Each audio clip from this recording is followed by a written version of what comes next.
Hi hello नमस्कार, मी जया पुन्हा एकदा तुम्हा सर्वांचं खूप खूप स्वागत करते आपल्या एका नवीन व्हिडिओमध्ये। तर आजची रेसिपी आहे रवा आप्पे। तर रेसिपी सुरू करण्याआधी जर कोणी चॅनलवर नवीन आला असेल तर चॅनलला सबस्क्राईब करा आणि व्हिडिओ कंटिन्यू करा। तर रवा आप्पे बनवण्याकरिता मी इथे घेतलेला आहे 1 वाटी रवा, अर्धी वाटी दही, त्याचबरोबर इकडे घेतलेला आहे अर्धा बारीक कट करून घेतलेला कांदा, टोमॅटो, हिरवी मिरची आणि थोडीशी कोथिंबीर। तर तुम्ही यामध्ये किसून घेतलेला गाजर, किसून घेतलेली काकडी किंवा बटाटा कट करून घेतलेला तुम्ही सर्व यामध्ये घालू शकता, त्यामुळे आप्पे तुमचे पौष्टिक बनून तयार होतील। आप्पे बनवण्याकरिता मी इथे 1 वाटी रवा घेतला होता, त्याच वाटीने मला इथे 1 पाऊण वाटी पाणी लागलेलं आहे।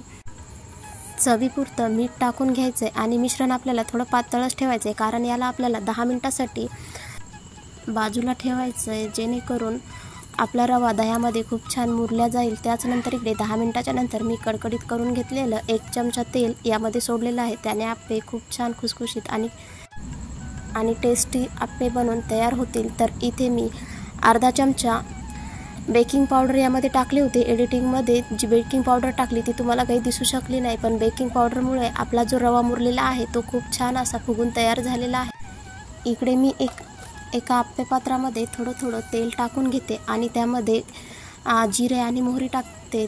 तुम्ही जिरे मोहरीचा तडका मिश्रणामध्ये घातला तरी सुद्धा चालेल, पण दिसण्यासाठी मी इथे जिरे मोहरी आप्पे पात्रामध्ये टाकते। त्याचबरोबर दिसायला छान दिसावं म्हणून कढीपत्ता सुद्धा थोडासा कट करून टाकलेला आहे, छोटे छोटे पानं करून टाकलेले आहेत। त्याचबरोबर हे मिश्रण मी इथे टाकून घेते। मिश्रण आपलं खूप छान असं फुगलेलं आहे, त्यामुळे थोडंच आपल्याला यामध्ये टाकून घ्यायचं आहे, कारण आप्पे हे नंतर फुगतात, त्यामुळे थोडं मिश्रण टाकून घ्या। माझ्याच्याने थोडं जास्त टाकलं गेलं होतं।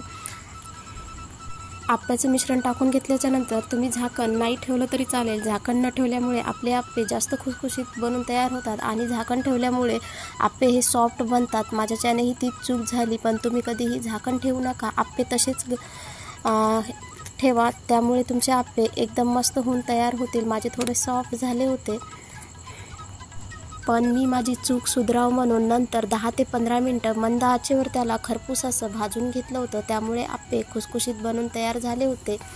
तर तुम्ही बघू शकता इकडं मी आप्प्याला पलटी मारून घेत आहे। पहिल्यांदा तर आपल्याला मधातले आप्पे काढून घ्यायचे आहे, कारण मधातल्या आप्प्याला जास्त वाफ लागलेली राहते, त्यामुळे ते जळण्याची शक्यता राहते। तर तुम्ही कधीच्यालाही काढताना मधातले आप्पे आधी काढत जात जा तर आपले आप्पे इकडे खूप छान असे बनून तयार आहेत। जिरे मोहरीचा आणि कढीपत्त्याचा तडका त्याच्यावर टाकल्यामुळे त्याला खूप छान असं लुक आलेला आहे, तुम्ही बघू शकता। आता तेल टाकून आपल्याला हे कमीत कमी 10 मिनिटं तरी मंद आचेवर छान असे खुसखुशीत होईपर्यंत भाजून घ्यायचे आहे। तर मधातले आप्पे सगळ्यात आधी भाजले गेले होते, तुम्ही बघू शकता। मी खूप छान असे खुसखुशीत कडक आप्पे भाजलेले आहेत, जास्त सॉफ्ट ठेवलेले नाही आहेत।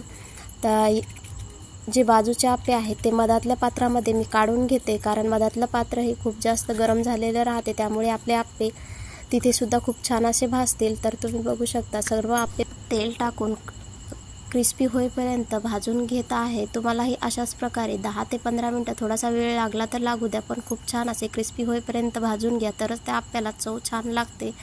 तर तुम्हाला आप्पे कशासोबत खायला आवडतात, चटणीसोबत की सॉससोबत, ते मला कमेंट करून नक्की सांगा। तुम्हाला माझे व्हिडिओ कसे वाटतात ते सुद्धा नक्की सांगा, कारण आपलं चॅनल नवीन आहे, त्यामुळे थोड्याफार चुका होत असतील तर समजून घ्या आणि व्हिडिओ कंटिन्यू करा। बाकी आपले आप्पे छान असे बनवून तयार आहेत, तुम्ही बघू शकता। आणि आता मी सर्व आप्पे काढून घेते।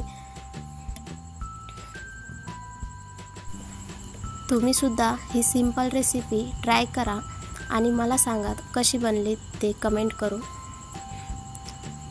बाकी व्हिडिओ आवडला असेल तर चॅनलला लाईक, शेअर आणि सबस्क्राईब केल्याशिवाय मात्र जाऊ नका।